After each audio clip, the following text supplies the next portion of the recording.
Top 4 na mahirap counterin gamit si Benedetta. Hi guys! Ako nga pala si Gachi na mahilig sa mahaba na ma-brown na masarap na tinapay. Syempre, una dyan sa lahat, si Mobius. 7/10 sa akin to kasi grabe yung passive kahit saan ka punta. Hahabulin ka talaga niya. Chip, pingin ng tinapay mo. Di ba naman ikaw, ka din ng tinapay. Sa bakery meron. Pangalawa naman, si Mincetar. Para sa akin, 7.5/10. Kasi once na pumasok ka sa SS niya, hallelujah na lang talaga pag nabuhay ka pa kasi dun sa SS niya, hindi ka makakapag-dash-dash. Sali naman ako sa reading comment, Kachi. Sige na, dahil nag-comment ka, ayan, kasali ka na. ML gusto, Roblox ayaw, kailan babalik? Hehehehe, sorry na nga ni. Ang sarap kasi maglaro ng ML kahit nalulong streak ka.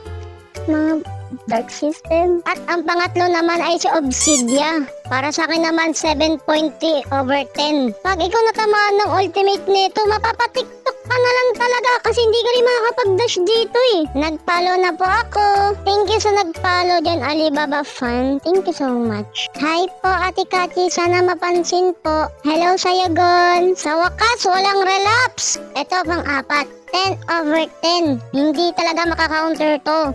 Selos. Okay guys, bring me taong nagseselos kahit wala naman siyang karapatan.